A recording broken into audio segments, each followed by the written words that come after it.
दोस्तों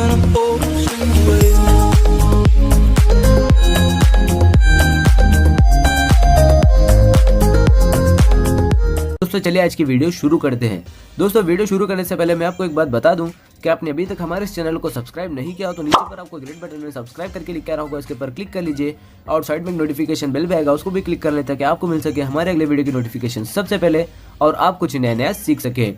સૌરાષ્ટ્રની એકમાત્ર સ્કૂલ જ્યાં ટ્રસ્ટી તથા સંચાલકો ડોક્ટર, એન્જિનિયર તથા શિક્ષકો છે એવી Kanabar school of science and commerce. કાર્યક્ષેત્ર ધોરણ 5 થી 10, 11-12 સાયન્સ એન્ડ કોમર્સ. દીકરાઓ અને દીકરીઓ માટેના ઉજ્જવળ ભવિષ્ય માટે વાલીઓની પહેલી પસંદગી Kanabar school of science and commerce. અહીં છે શ્રેષ્ઠ શિક્ષકો દ્વારા મર્યાદિત સંખ્યામાં વિદ્યાર્થીઓ માટે ભણતર, અલગ અલગ સાયન્સ લેબ, કોમ્પ્યુટર લેબ, દીકરાઓ તથા દીકરીઓ માટે અલગ અલગ હોસ્ટેલ સાથે શુદ્ધ સાત્વિક ભોજનની વ્યવસ્થા, ટ્રાન્સપોર્ટેશનની સુવિધા. જી તેમજ નીટની તૈયારી સ્કૂલમાં જ. તો આથી વિશેષ આપ આપના બાળક માટે શું ઈચ્છો તો આજે જ એડમિશન માટે સંપર્ક કરો. Unit 1 Kanabar school of science and commerce, Khamrod ચોકડી, Junagadh bypass, Junagadh. Unit 2 main post ઓફિસની પાછળ, શ્યામ વિદ્યાલય, સરકારી ગોડાઉન પાસે, ગાંધીગ્રામ, જુનાગઢ. નમસ્કાર વિદ્યાર્થીઓ, આજે આપણે ચોથા ચેપ્ટર બાજુ આગળ વધી. ચેપ્ટર 4 પ્રાણી સૃષ્ટિ. કાંઈ જો આ પહેલો યુનિટ છે ને બહુ વ્યવસ્થિત ગોઠવો. પહેલા યુનિટના પહેલા ચેપ્ટરમાં આ લોકોએ આપણને વર્ગીકરણના નિયમ ભણાવ્યા, બીજા ચેપ્ટરમાં વર્ગીકરણ ભણાવ્યું, ત્રીજા ચેપ્ટરમાં આપણને વનસ્પતિ સૃષ્ટિ કીધી અને હવે આવી આખી પ્રાણી સૃષ્ટિ. તો ચેપ્ટરનું નામ છે પ્રાણી સૃષ્ટિ.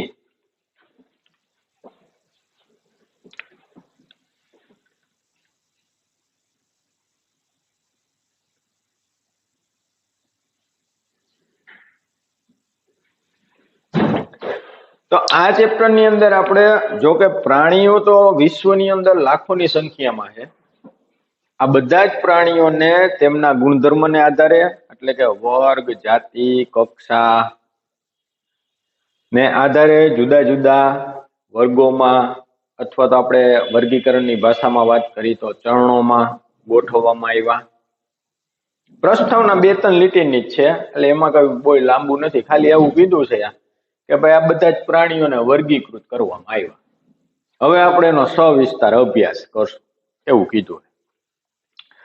તો પેલો મુદ્દો આપ્યો છે ને વર્ગીકરણના આધારો.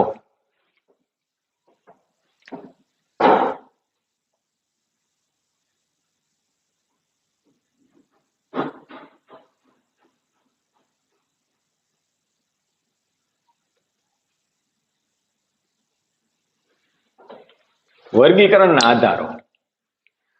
તો ભાઈ વિવિધ પ્રાણીઓની રચના અને સ્વરૂપમાં તફાવત હોય. દરેક પ્રાણીના શરીરની રચના અને એનો દેખાવ એટલે આંતરિક રચના અને બાહ્ય રચના બેયમાં તફાવત હોય. વિવિધ પ્રાણીઓની રચનાઓ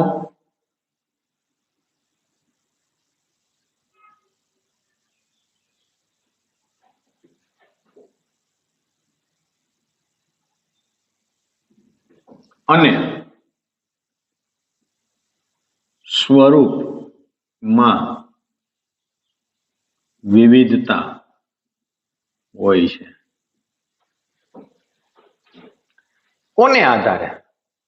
તો કે એ કી પ્રકૃતિમાં રહે છે, કયા પર્યાવરણમાં રહે છે એને આધારે એમાં ફેરફાર હોય. ફેરફાર કોના દ્વારા થાય? તો કોષોની ગોઠવણી, દૈહિક સમસ્થિતિ, કોષોની ગોઠવણી, દૈહિક સમસ્થિતિ, એના દેહની રચના, દેહ કોષ્ઠની પ્રકૃતિ, પાચનની રીત, દેહ કોષ્ઠની પ્રકૃતિ, પાચનની રીત. એટલે કઈ રીતે ઈ પાચન કરે? પરિવહન એટલે એક સ્થળેથી બીજે સ્થળે કેવી રીતે જાય, પ્રજનન તંત્ર જેવા પાયાના લક્ષણો, પાચનની રીત, પ્રચલન એટલે કે સ્થળાંતર કરવા માટે, અથવા તો એમ કહી શકાય કે પરિવહન કે પ્રજનન તંત્ર જેવા પાયાના લક્ષણો એ સ્વતંત્ર સજીવોના, જેવા પાયાના લક્ષણો એ સ્વતંત્ર સજીવોના સંબંધોમાં એકરૂપ પણ છે.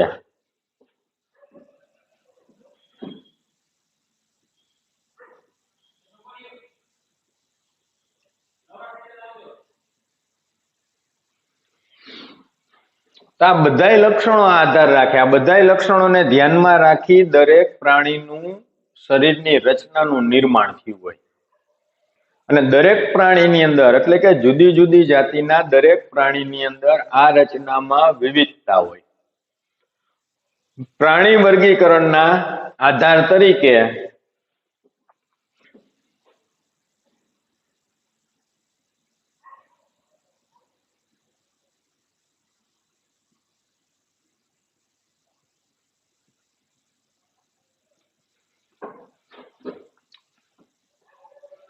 અને તેમાંના કેટલાકની અહીંયા ચર્ચા કરવામાં આવી અને લક્ષણને ધ્યાનમાં લીધા.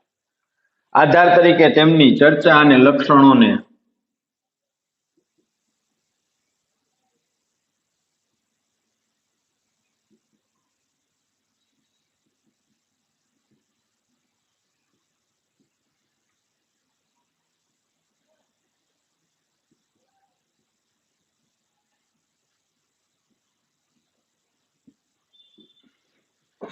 આ મુદ્દાને ધ્યાનમાં રાખી વર્ગીકરણનો આધાર ઘડવામાં આવ્યો કે આની ઉપર વર્ગીકરણ કરવું જોઈએ. આ મુદ્દાને લક્ષ્ય રાખીને જ વર્ગીકરણ થાય.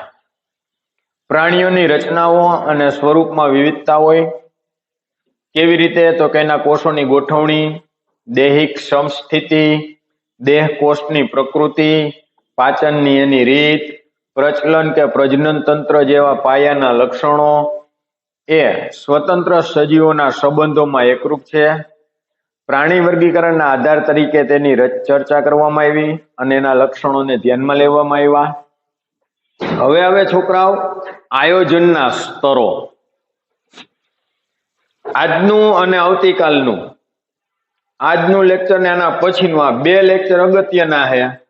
જે વિદ્યાર્થી જો આ બે લેક્ચર વ્યવસ્થિત મગજમાં ઉતારશે એને જ પાછળનું બધું સમજાશે.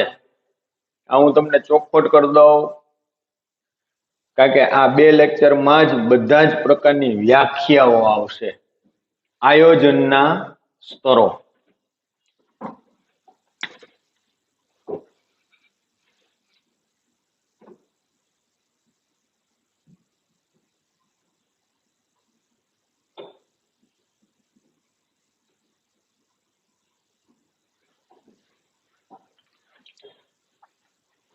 પ્રાણી સૃષ્ટિના દરેક સભ્યો બહુકોષીય છે.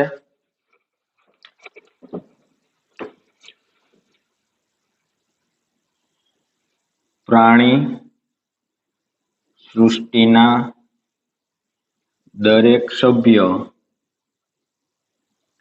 બહુકોષીય છે. એટલે કે ભાઈ એક કરતા વધુ કોષોના બનેલા છે. તેમના બધા જ પ્રાણીઓ કોષોના આયોજન સરખી રીતો પ્રદર્શિત કરતા નથી. ભલે બધા બહુકોષીય છે, પણ આ સમુદાયમાં આવેલા બધા જ પ્રાણીઓની અંદર કોષોના આયોજન એક સરખા હોતા નથી. તેમના બધા જ પ્રાણીઓ એટલે કે તેમાં આવતા બધા જ પ્રાણીઓ કોષોના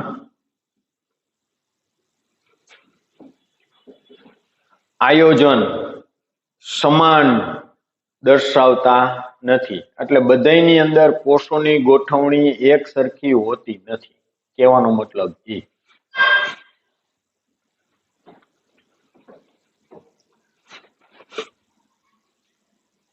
આયોજન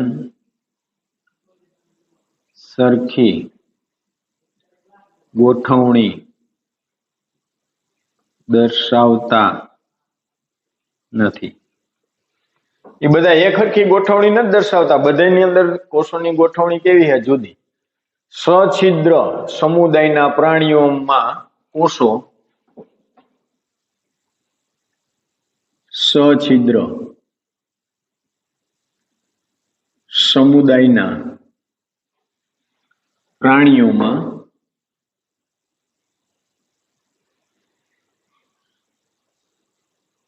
કોષો શિથિલ રીતે ગોઠવાયેલા કે કાર્યની દ્રષ્ટિએ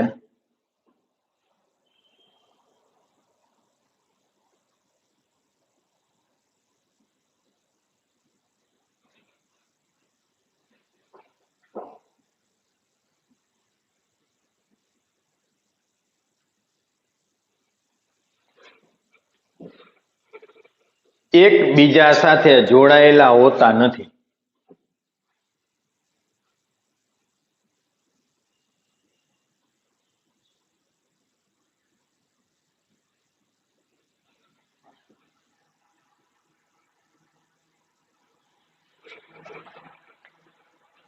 સછિદ્ર સમુદાયની અંદર જે પ્રાણીઓ આવેલા છે, આ પ્રાણીઓની અંદર કોષો છે એ શિથિલ રીતે ગોઠવાયેલા છે અને એકબીજાને જોડાયેલા હોતા નથી, સ્વતંત્ર હોય. એટલે કે તેઓ આયોજનનું કોષીય સ્તર ધરાવે છે. એના શરીરનું આયોજન માત્ર કોષો પૂરતું મર્યાદિત છે. કોષો ભેગા થઈ આ પ્રાણીઓમાં પેશી બનતી નથી, કહેવાનો મતલબ એમ. દરેક કોષ સ્વતંત્ર કાર્ય કરે છે, સમૂહ બનતો નથી. કારણ કે સછિદ્ર સમુદાય એટલે નિમ્ન કક્ષાનો સમુદાય. કાર્યની વહેંચણી થતી નથી, એકબીજા સાથે જોડાયેલા નથી, એટલે કે તેઓ આયોજનનું કોષસ્તરીય સ્વરૂપ ધરાવે છે. તેથી તેઓ આયોજનનું કોષસ્તરીય સ્વરૂપ ધરાવે છે. હવે એના કરતા છે જટિલ વાત. અહીંયા ખાલી કોષસ્તરીય સ્વરૂપ હતું. કોષો વચ્ચે કાર્યનું દ્રષ્ટિએ કેટલાક વિભાજનો થાય છે. બે કોષો વચ્ચે કાર્યની વહેંચણી થયેલી હોય. કોષો વચ્ચે કાર્યની દ્રષ્ટિએ કેટલાક વિભાજનો થાય છે.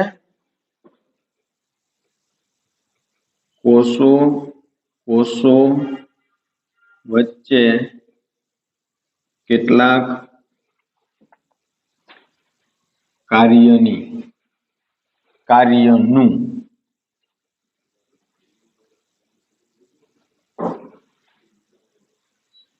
વિભાજન થાય છે.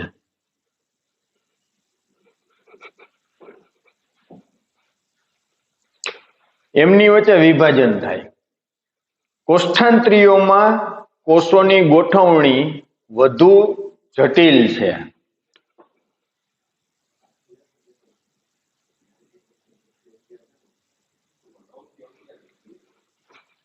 કોષ્ઠાંત્રીઓમાં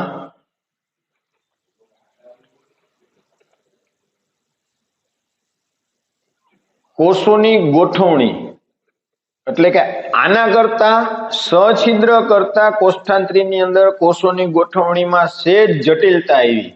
કારણ તો કે કોષ્ઠાંત્રી કરતા સછિદ્ર કરતા કોષ્ઠાંત્રીઓના શરીરની રચના કેવી થઈ? જટિલ થઈ.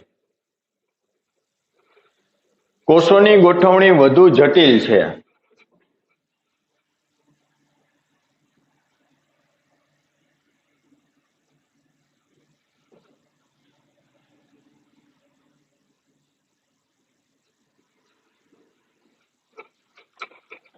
એમાં ગોઠવણીની માત્રા સહેજ શું થઈ? જટિલ થઈ. એટલે બે મુદ્દા થયા. જો સછિદ્રમાં સરળ રચના છે કોષોની ગોઠવણીમાં, કોષ્ઠાંત્રીઓમાં કોષોની ગોઠવણી વધુ જટિલ થઈ. હજી આગળ, અહીં સમાન કાર્ય ધરાવતા કોષો ભેગા મળી પેશી બનાવે છે. અહીં સમાન કાર્ય ધરાવતા કોષો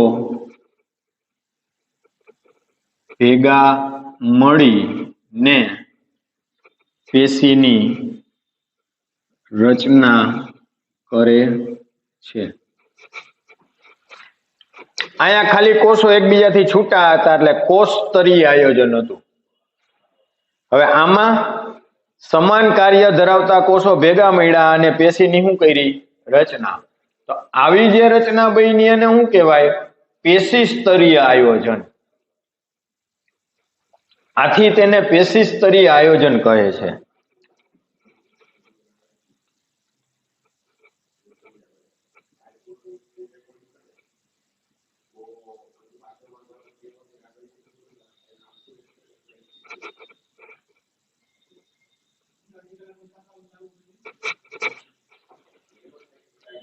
એને પેશી સ્તરીય આયોજન કહેવાય.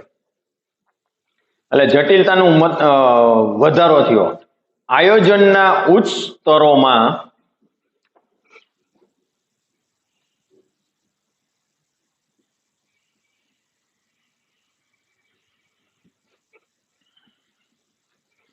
હવે પેશીઓ ભેગી થાય એટલે શું બને? અંગ બને. પૃથુકૃમિ અને બીજા ઉચ્ચ સમુદાયના સભ્યો અંગ સ્તરીય આયોજન ધરાવે છે.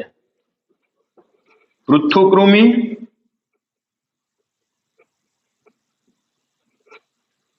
અને બીજા પ્રાણીઓમાં પેશીઓ ભેગી મળી ને અંગ બનાવે છે. તેથી તેઓમાં અંગ સ્તરીય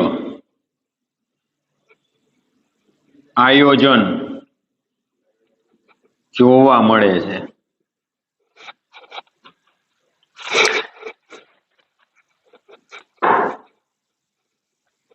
દરેક તબકે જોવો તમે તો આયોજનનું સ્તર શું થતું ગયું? જટિલ થતું ગયું. સછિદ્ર ખાલી કોષો ઉપર આધારિત હતા, કોષ્ઠાંત્રીમાં ખાલી પેશીની સ્તર હતું અને પૃથુકૃમિમાં પેશીઓ ભેગી થઈને અંગ બનાવ્યા એટલે અંગ સ્તરીય આયોજનનું શું થયું? નિર્માણ થયું. આમ પેશીઓ ચોક્કસ કાર્ય કરવા માટે ભેગી મળી અંગની રચના કરે, જેમાં પેશીઓ ભેગી મળી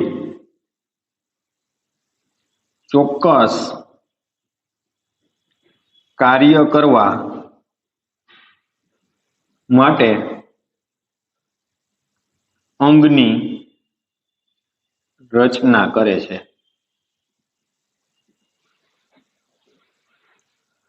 જટિલતાની માત્રા વધતી જાય.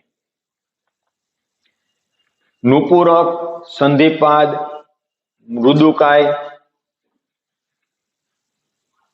નુપુરક, સંધિપાદ, મૃદુકાય, શૂળત્વચી, મેરુદંડી જેવા પ્રાણીઓમાં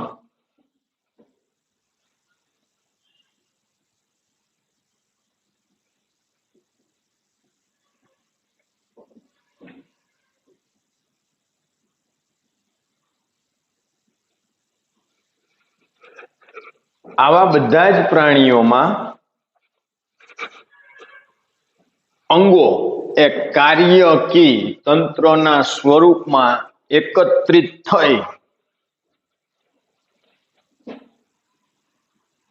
અંગો કાર્યકી તંત્રમાં એટલે જુદા જુદા અંગો કાર્ય કરવા માટે એક તંત્રની રચના કરે. કાર્યકી તંત્રમાં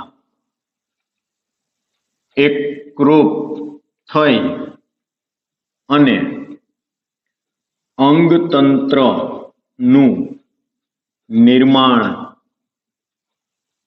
કરે છે.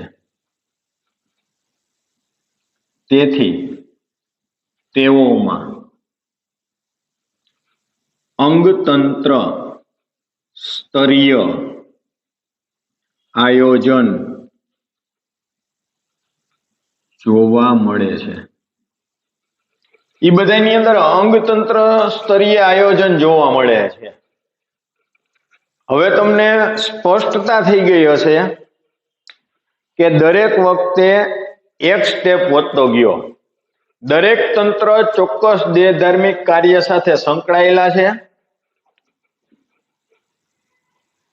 દરેક તંત્ર ચોક્કસ દેહધાર્મિક કાર્ય સાથે સંકળાયેલા છે. દરેક તંત્ર એક ચોક્કસ દેહધાર્મિક કાર્ય કરે. દાખલા તરીકે શ્વસન તંત્ર, તેનું માત્ર કામ શું છે? શ્વાસોશ્વાસની ક્રિયા કરવાનું. દાખલા તરીકે રુધિરાભિસરણ તંત્ર, તો એનું કાર્ય માત્ર શું છે? તો કે રુધિરનું વહન કરવાનું. આમ આપણા શરીરની અંદર, આપણે જટિલમાં આવી, આમ આપણા શરીરની અંદર અંગતંત્ર સ્તરીય આયોજન આવેલું હોય. તો આ થયા આયોજનના સ્તર. વર્ગીકરણના આધારો. વિવિધ પ્રાણીઓની રચનાઓ અને સ્વરૂપમાં વિવિધતા હોય એટલે દરેક પ્રાણીની રચનામાં અને એના સ્વરૂપમાં વિવિધતા જોવા મળે. દરેક જાતિના એમ કહેવાય, એક જ જાતિનામાં શરીરની આંતરિક રચના સરખી હોય પણ બાહ્ય દેખાવ અલગ હોય. તો બાહ્ય અંગોની રચના પાછી કેવી હોય? સરખી જ હોય. દાખલા તરીકે બે જ હાથ હોય, માનવીની વાત કરી, દરેક હાથમાં 4 જ આંગળી હોય ને 5મો અંગૂઠો હોય. કોષોની ગોઠવણી દૈહિક સમસ્થિતિની કોષોની ગોઠવણી, દૈહિક સમસ્થિતિ, દેહકોષની પ્રકૃતિ, પાચનની રીત, પ્રચલન એટલે કે હલનચલન કરવાની પદ્ધતિ, પ્રજનન તંત્ર જેવા પાયાના લક્ષણ એ સ્વતંત્ર સજીવોના સંબંધમાં એકરૂપ છે. પ્રાણી વર્ગીકરણના આધાર તરીકે તેમની ચર્ચા અને લક્ષણને આધાર આપવામાં આવ્યો. આયોજનના સ્તર, તો છોકરાઓ 4 સ્તર પડે. પ્રાણી સૃષ્ટિના દરેક સભ્ય બહુકોષીય છે. તેમાં આવતા બધા જ પ્રાણીઓ કોષોના આયોજન સરખી ગોઠવણી દર્શાવતા નથી. દાખલા તરીકે સછિદ્ર સમુદાયના પ્રાણીઓમાં કોષો શિથિલ ગોઠવણી દર્શાવતા હોય. કાર્યની દ્રષ્ટિએ એકબીજા સાથે જોડાયેલા હોતા નથી એટલે કોષો સ્વતંત્ર અને મુક્ત હોય. તેથી તેઓ આયોજનનું કોષ સ્તરીય સ્વરૂપ દર્શાવે છે. માત્ર કોષોના જ બનેલા છે, કોષો બધાય સ્વતંત્ર છે એટલે કોષ સ્તરીય આયોજન કહેવાય. કોષો વચ્ચે કેટલાક કાર્યનું વિભાજન થાય છે. એના પછી એના કરતા જટિલ રચના વાળો સમુદાય કોષ્ઠાંત્રીઓ. કોષોની ગોઠવણી વધુ જટિલ હોય. અહીં સમાન કાર્ય ધરાવતા કોષો, સમાન કાર્ય કરતા કોષો ભેગા મળીને પેશીની રચના કરે. તેથી તેમાં પેશી સ્તરીય આયોજન જોવા મળે. પૃથુકૃમિમાં બીજા પ્રાણીઓમાં પેશીઓ ભેગી મળીને અંગ બનાવે. પૃથુકૃમિની અંદર પેશીઓ ભેગી થઈ જાય ને અંગ બને. તેથી તેઓમાં અંગ સ્તરીય આયોજન જોવા મળે. જેમાં પેશીઓ ભેગી મળી ચોક્કસ કાર્ય કરવા માટે અંગની રચના કરે છે. એટલે પેશીઓ દ્વારા અંગ બને છે. એના કરતા વધુ જટિલ રચના વાળો સમુદાય તો કે નુપુરક સંધિપાદ, મૃદુકાય, શૂળત્વચી, મેરુદંડી, આવા બધા પ્રાણીઓની અંદર અંગો કાર્યકી તંત્ર એટલે કે અંગતંત્રો બને. અંગો ભેગા થઈને અંગતંત્રની રચના થાય. તેથી તેઓમાં અંગતંત્ર સ્તરીય આયોજન જોવા મળે છે. એટલે ટોટલ 4 આયોજન થયા. માત્ર કોષોનું બનેલું શરીર હોય તો કોષ સ્તરીય આયોજન, કોષો ભેગા થઈને પેશી બને, પણ પેશી ભેગી થઈને અંગ બને નહીં, ખાલી પેશી જ બને તો પેશી સ્તરીય આયોજન. પેશીઓ ભેગી થઈ અને અંગની રચના કરે તો અંગ સ્તરીય આયોજન. આવા જુદા જુદા અંગો ભેગા થઈ ને એક તંત્ર બનાવે તો અંગ તંત્ર સ્તરીય આયોજન. આમ આયોજનના 4 સ્તર છે. રેડી? હાલો આ નોટ ડાઉન કરી લ્યો.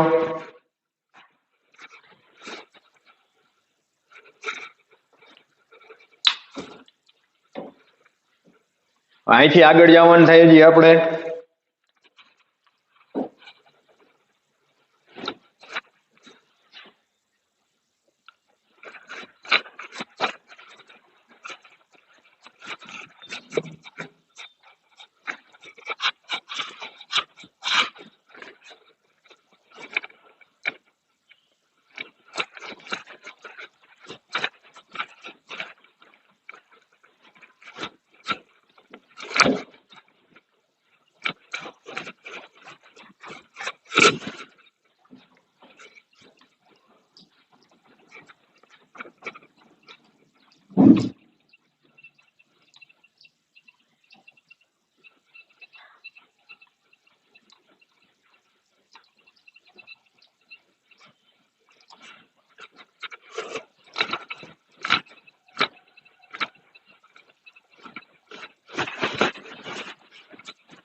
હવે આગળ તો કે આપણે પ્રાણીઓમાં અંગો એ કાર્યકી તંત્રોના સ્વરૂપમાં એકત્રિત થાય છે.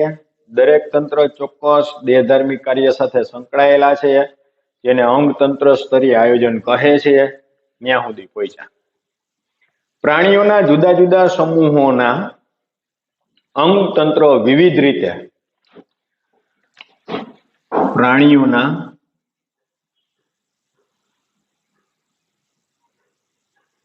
જુદા જુદા સમૂહોના અંગતંત્ર વિવિધ રીતે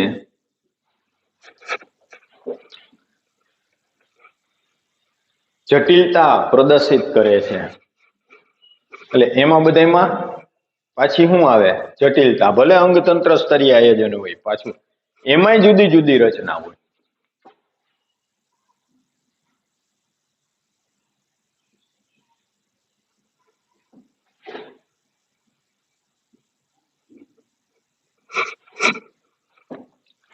દાખલા તરીકે પૃથુકૃમિના પાચન માર્ગમાં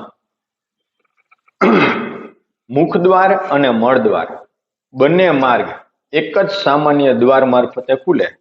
તો અહીંયા પાચન માર્ગના 2 પ્રકાર છે. પેલા તો ટોપિક જ દઈ દે આપણે, ટેક્સ્ટમાં ભલે નથી દીધો. બંધ પ્રકારનો પાચન માર્ગ, પેલા આપણે એની વાત કરી. ટેક્સ્ટમાં ટોપિક નથી પડ્યા, હળંગ આપી દીધું. તો આવો પાચન માર્ગ કેમાં જોવા મળે? પૃથુકૃમિમાં. પૃથુકૃમિના પાચન માર્ગમાં મુખદ્વાર અને મળદ્વાર.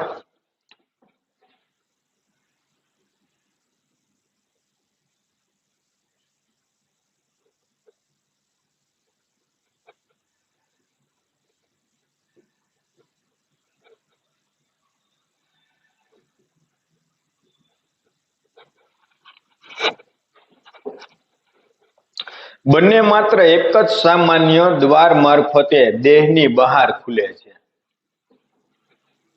બંને ફક્ત એક જ સામાન્ય માર્ગ દ્વારા દેહની બહાર ખુલે છે.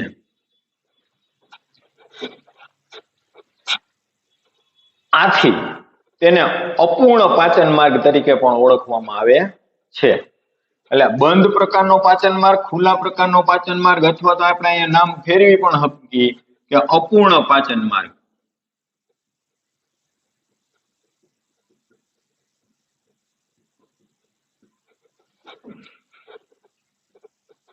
જેને અપૂર્ણ પાચન માર્ગ કહે છે. ખુલ્લા પ્રકારનો પાચન માર્ગ.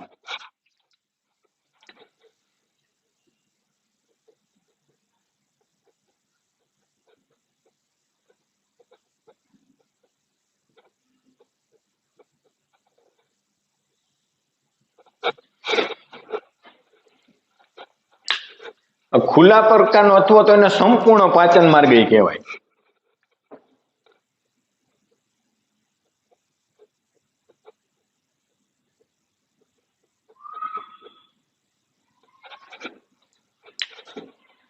આમાં શું હોય તો કે સંપૂર્ણ પાચન માર્ગની અંદર પાચન તંત્રમાં મુખદ્વાર અને મળદ્વાર એમ બંને અલગ ખુલતા દ્વાર હોય છે. જેમાં મુખદ્વાર અને મળદ્વાર અલગ ખુલતા દ્વાર જોવા મળે છે. બે દ્વાર અલગ છે. આવા પાચન માર્ગને કેવો કીધો? પૂર્ણ પાચન માર્ગ. પરિવહન તંત્રના પાછા બે પ્રકાર છે. ખુલ્લું પરિવહન તંત્ર અને બંધ પરિવહન તંત્ર.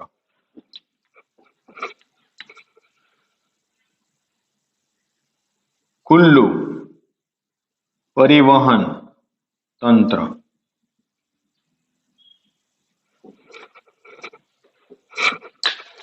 હવે એમાં જોઈએ ખુલ્લા પરિવહન તંત્ર જેમાં રુધિર હૃદયની બહાર ધકેલવામાં આવે છે. જેમાં રુધિર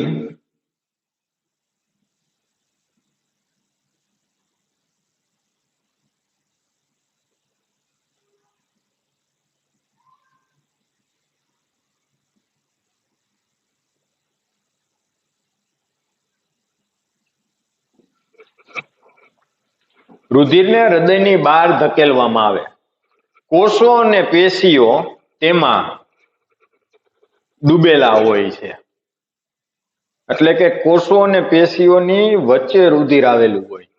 એટલે અંગો વચ્ચે રહેલા અવકાશ ની ના જે દેહકોષ્ઠ કહેવાય, દેહકોષ્ઠમાં રુધિર ભરેલું હોય. એમાં ધમની કે શીરા કે એવું કઈ હોતું નથી. અંગો અને પેશીઓ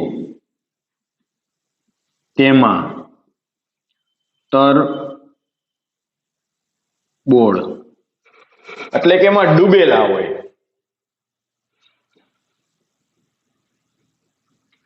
રુધિરની અંદર અંગ અને પેશી ડૂબેલી હોય. હવે બંધ પ્રકારનું પરિવહન તંત્ર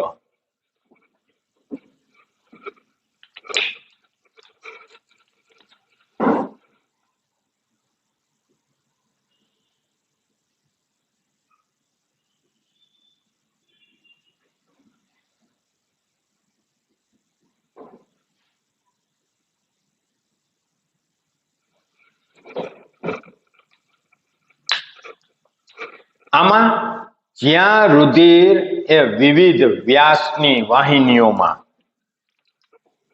જ્યાં રુધિર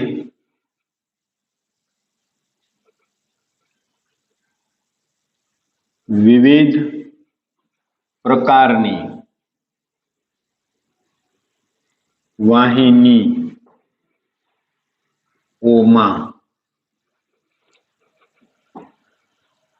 પરિવહન દ્વારા વહન પામે છે,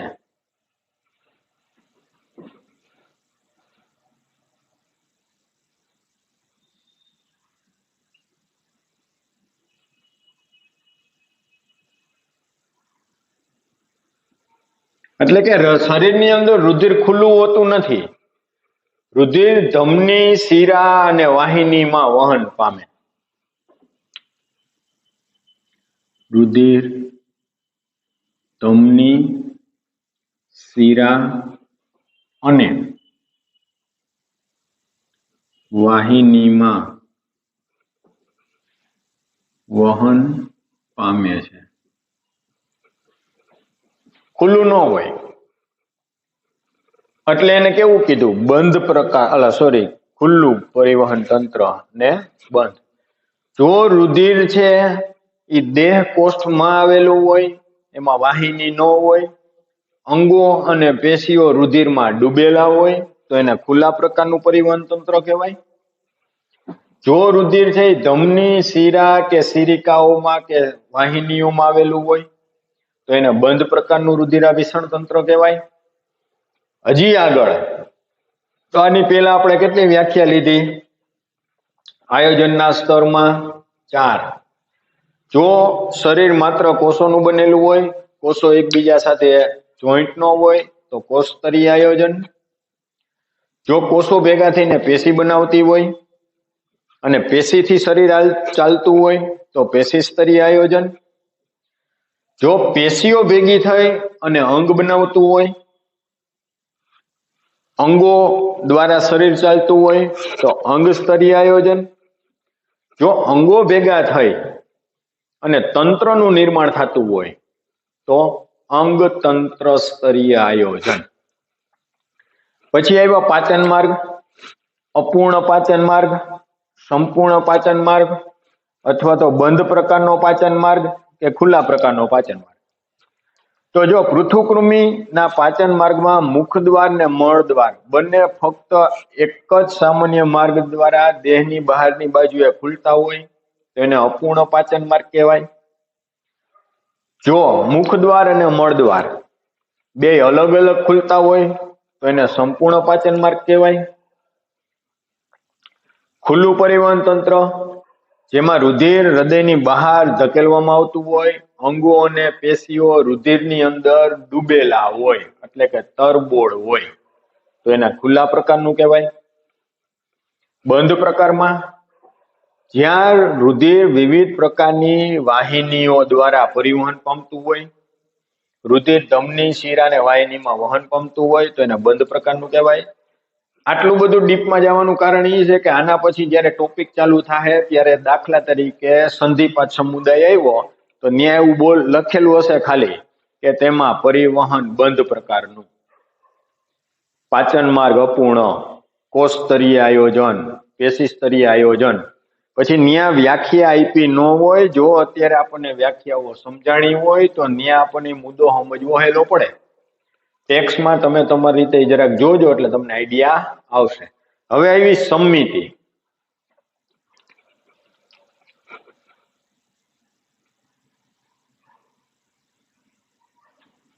સમિતિના સ્તરો. વાદળીઓ મુખ્યત્વે અસમિતીય હોય છે.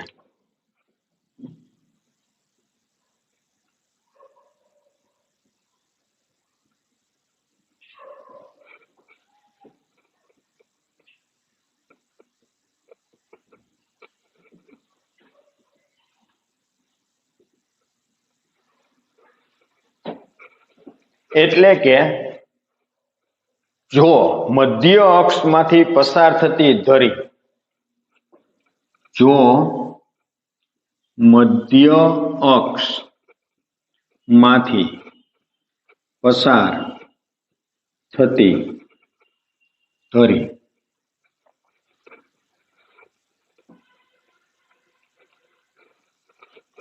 પ્રાણી શરીરને સરખા ભાગમાં વિભાજિત ન કરે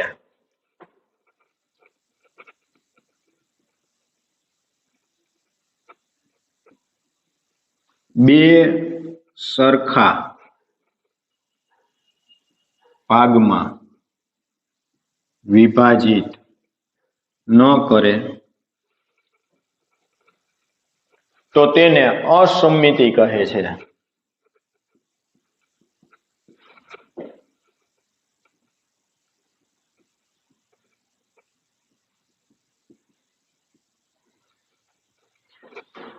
એટલે પેલો પ્રકાર આવ્યો અસંમિતિ. જો પ્રાણીના શરીરને એને મધ્ય ધરીએથી વિભાજિત કરવામાં આવે તો શરીરના બે ભાગ થાય. આ બે ભાગ સરખા ન થાય તો અસંમિતિ.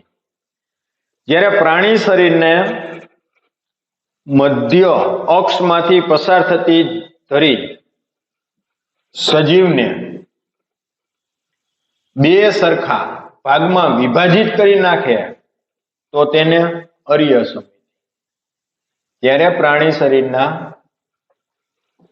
મધ્ય અક્ષમાંથી પસાર થતી ધરી પ્રાણી શરીર ના મધ્ય અક્ષ માંથી પસાર થતી ધરી શરીરના બે સરખા ભાગમાં વિભાજિત કરે તો તેને અરિયસંમિતિ.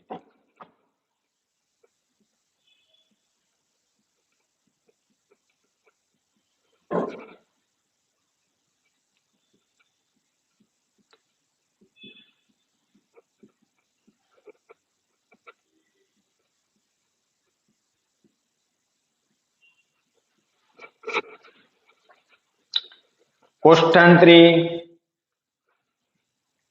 પછી સુળત્વચીઓ વગેરે સમિતિઓના આ પ્રકાર ધરાવે છે.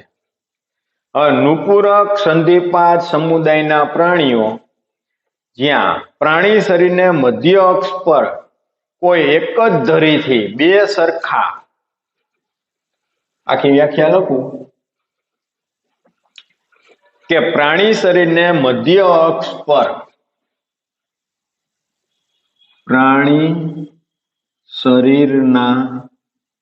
શરીરને મધ્ય અક્ષ પરથી કોઈ એક જ ધરીએથી બે સરખા ડાબા અને જમણા ભાગમાં વિભાજિત કરાય તો તેવી સમિતિને દ્વિપાર્શ્વ સમિતિ કહે છે. અક્ષ પરથી બે સરખા ડાબા અને જમણા ભાગમાં વિભાજિત કરવામાં આવે તો તેને દ્વિપાર્શ્વ સમિતિ કહે છે.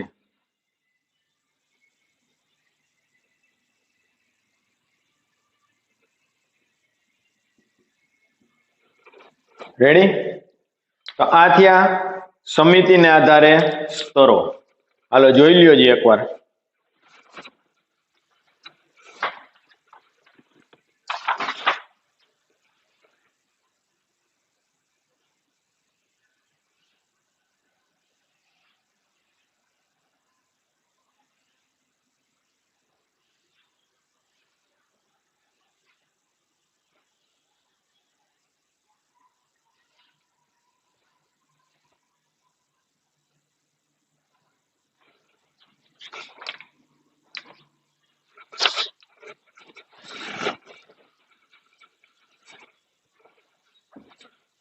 સમિતિમાં ફરીથી જો મધ્ય અક્ષમાંથી પસાર થતી ધરી પ્રાણી શરીરને બે સરખા ભાગમાં વિભાજિત કરે તો અસમિતીય. પ્રાણી શરીરના મધ્ય અક્ષમાંથી પસાર થતી ધરી પ્રાણી શરીરના બે સરખા ભાગોમાં એટલે કે વર્તુળ આકારે, દાખલા તરીકે ટેટી હોય તો બધી બાજુથી તમે કાપો તો બધી ચીરું હરખી થાય ને, એ રીતના ઓક્ટોપસ હોય ને 8 પગ છે, 8 પગેથી કાપો તો બધા પગ કેવા થાય? હરખા થાય.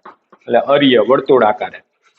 અને બે સરખા ડાબા અને જમણા ભાગમાં વિભાજન કરે તો દ્વિપાર્શ્વીય સમિતિ. બરાબર.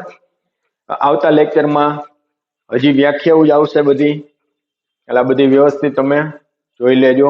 આવતા લેક્ચરમાં આગળ વધશું.